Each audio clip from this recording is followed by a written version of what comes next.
Hello दोस्तों, आपका स्वागत है हमारे YouTube channel smile with education. हंसते रहिए, मुस्कुराते रहिए। तो लास्ट पार्ट लेकर आ चुके हैं। हंसते रहिए, मुस्कुराते रहिए, इसलिए कहा था कि लास्ट पार्ट है हिस्ट्री का, लास्ट चैप्टर का।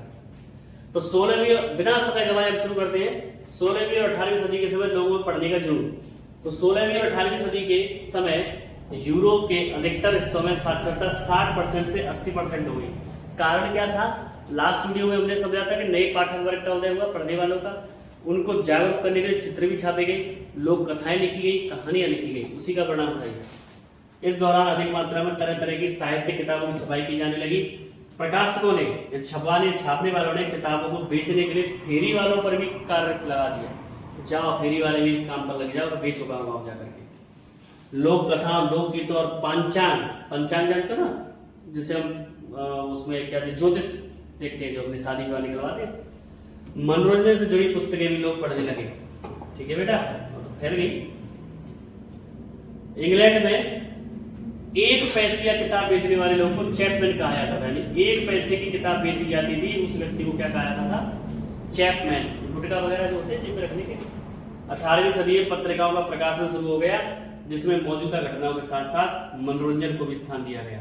यानी पढ़ने की चीज के साथ साथ इंटरेस्टिंग चीजें जैसे कॉमिक्स हुई, कॉमेडी हुई, ये भी छपने लगी।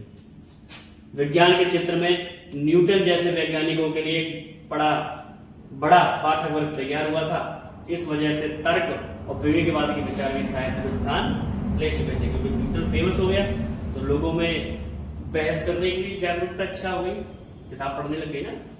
अब आता है मुद्रण संस्कृति और फ्रांसीसी क्रांति। फ्रांसीसी क्रांति के बारे में तो आपको पता ही होगा, 1794 की बात है। मुद्रण संस्कृति एवं फ्रांसीसी क्रांति से जुड़े निम्नलिखित मुख्य 3 तर्क दिए गए कि छपाई की वजह से नंबर 1, नए नए ज्ञानियों एवं चिंतकों के विचारों का प्रसार हुआ, लोग समझ लगे अच्छे लोगों की बात को। नंबर 2, छपाई ने वाद विवाद की नई संस्कृति को जन्म दिया, जिससे सामाजिक क्रांति के नए विचार उत्पन्न हुए। 1780 के दशक तक राजशाही एवं उसकी नैतिकता का मजाक उड़ाने वाले पुस्तकों की संख्या बहुत अधिक थी। क्यों? क्योंकि लोग अब समझ लगे, उनके पास साधन आ गया चीजों को समझने का, वो किताब है। 19वीं सदी में प्राथमिक शिक्षा अनिवार्य होने के कारण पाठकों की अनेक श्रेणियां बन गई और 1857 में फ्रांस में बाल पुस्तकों को प्रकाशित करने के लिए मुद्रणालय स्थापित किए गए। बाल पुस्तक मतलब छोटी छोटी किताबें बच्चों के लिए। लोक कथाओं के साथ साथ परी कथाओं का भी प्रकाशन किया जाने लगा, छपने लगी कहानियां भी, परियों की भी। और महिलाएं पाठकों के साथ साथ लेखिकाओं के रूप में भी अहम भूमिका निभाने लगी। यानी जो महिला पहले के पढ़ने का काम करती थी, वो लिखने का काम भी करने लगी। और 19वीं सदी में उपन्यासकारों को पढ़ने वाली महिलाओं की संख्या ज्यादा थी। जो उपन्यास थे, नोवेल थे, उनको सबसे ज्यादा महिलाएं पढ़ती थी। 19वीं सदी में किराए पर किताबें देने वाले पुस्तकालयों का निर्माण मजदूरों व निम्न वर्ग के लोगों को शिक्षित करने के लिए किया गया। लाइब्रेरी किराए पर। मजदूरों व निम्न वर्ग के पाठकों ने भी बड़ी संख्या में राजनीतिक पर्चे और आत्मकथाएं लिखी। 1920 के दशक में लोकप्रिय किताबों को सस्ते दामों पर बेचा गया। ये बेटा कोई कॉमन बात है, इसलिए मैं ज़्यादा वो डीपली नहीं बता रहा। और 1930 में आर्थिक मंदी आने से प्रकाशकों को किताबों की बिक्री कम होने का डर सताने लगा। आर्थिक मंदी आ गई है, ऐसा हुआ है लोगों का। अब हमने चीन पढ़ा, जापान पढ़ा, यूरोप पढ़ा, फ्रांसीसी क्रांति पढ़ी। अब अपने भारत की बात करते हैं। भारत में संस्कृत, अरबी, फारसी जैसी विभिन्न क्षेत्रीय भाषाओं में पांडुलिपियां लिखने की परंपरा बहुत पुरानी है। 19वीं सदी में आखिर में छपाई तकनीक के आने के बाद पांडुलिपियां छापी जाती थी। पांडुलिपियों का रखरखाव आसान नहीं था और ना ही उन्हें पढ़ना। इस वजह से जीवन में इनका इस्तेमाल बहुत अधिक नहीं किया जाता था। पहले लोग किताबें कम पढ़ते थे, लोग ज्ञानियों को सुनकर ही साक्षर बनते थे, आश्रमों में जाकर के, कहानी या भागवत में जाकर के। इस तरीके से भारत में प्रिंटिंग प्रेस 16वीं सदी में गोवा में पुर्तगाली धर्म प्रचारकों के साथ आया था। ये पॉइंट ध्यान रखिएगा। भारत में सबसे पहले प्रिंटिंग प्रेस 16वीं सदी में पुर्तगाली लोग लेकर आए थे, वो गोवा में।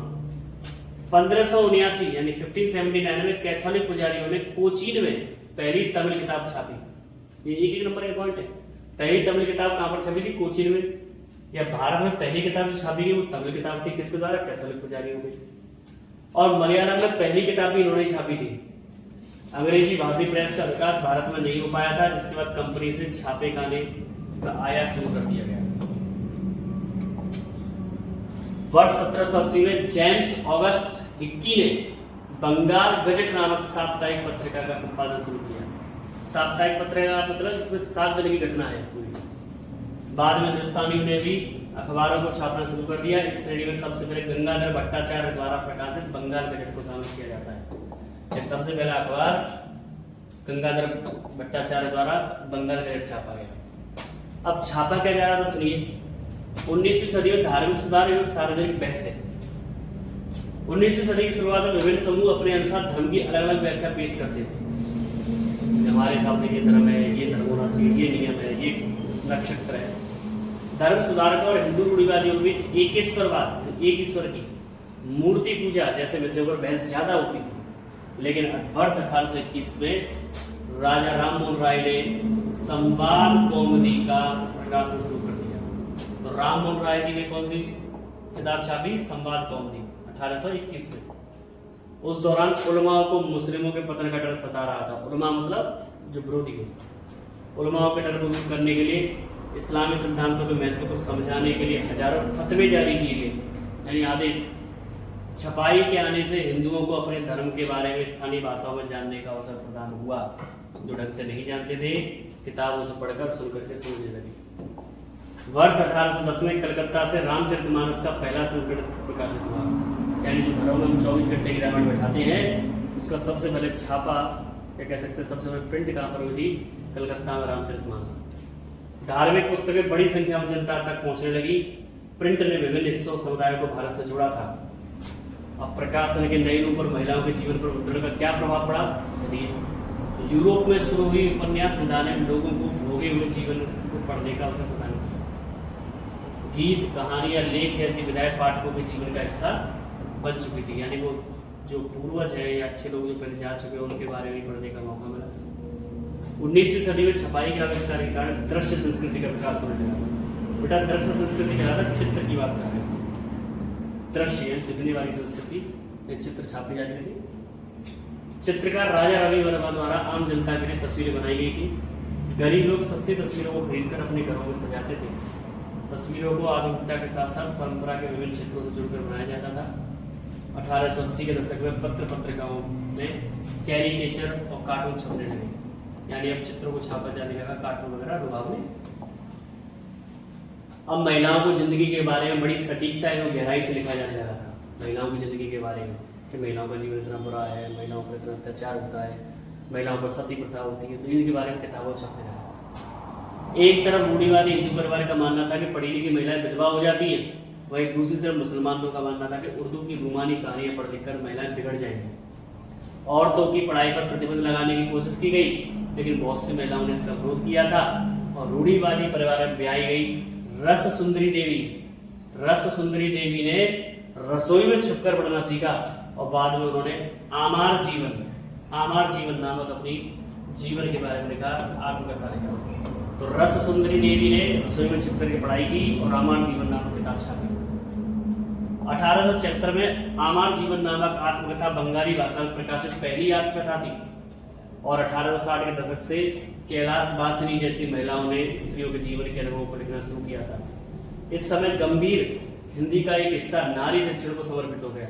महिलाओं ने फुर्सत में फेरी वालों से जो बेचने जाते हैं गाँव जगह जगह अपनी पसंद की किताबें लेकर पढ़ना शुरू कर दिया। यानी पूरी तरह से महिलाओं भी इस चीज में जुड़ी गई। 19वीं सदी में मद्रास के शहरों में काफी सस्ते दामों पर किताब बिकने लगी, जिससे गरीब लोग भी आसानी से खरीदकर पढ़ने लगे। ज्योतिबा फुले ने अपनी पुस्तक गुलामगिरी में जाति प्रथा के अत्याचारों का वर्णन किया था। बेंगलोर के सूती मिल में काम करने वाले मजदूरों ने स्वयं को शिक्षित करने के उद्देश्य से पुस्तकालय का निर्माण करवाया बेटा, जिसकी प्रेरणा उन्हें बम्बई के मिल मजदूरों से मिली थी। बेंगलोर के जो सूती मिल में काम करने वाले थे उन्होंने लाइब्रेरी खुलवाई अपनी पढ़ाई के लिए। कहाँ से उन्हें प्रेरणा मिली? इससे मिला बम्बई के मिल मजदूरों से। साक्षरता के माध्यम से मजदूरों में नशाखोरी को समाप्त करना और राष्ट्र के प्रति प्रेम को बढ़ावा देना, ये दो समाज सुधारकों की मुख्य कोशिश थी। अब आता है प्रिंट पर पाबंदी। 1820 के दशक में कलकत्ता सर्वोच्च न्यायालय ने प्रेस को नियंत्रित करने हेतु कुछ मुख्य कानून पास किए। 1857 के विद्रोह से परेशान होकर क्रोधित अंग्रेजों ने प्रेस पर पाबंदी लगाने की मांग शुरू कर दी और वर्ष 1878 में वर्नाक्यूलर प्रेस एक्ट लागू किया गया। बागी या विद्रोही खबरें छापने वाले अखबारों को पहले सरकारी चेतावनी दी जाती थी और जब चेतावनी को अनसुना किया गया था तो अखबार को बंद करवा दिया जाता था या वसीयत छीन ली जाती थी। तो पूरे डर था कि लोग जान जाएंगे तो हमारे ऊपर क्या होगा, नुकसान ही होगा ना, भगा देंगे हम यहाँ से, अंग्रेज समझते थे।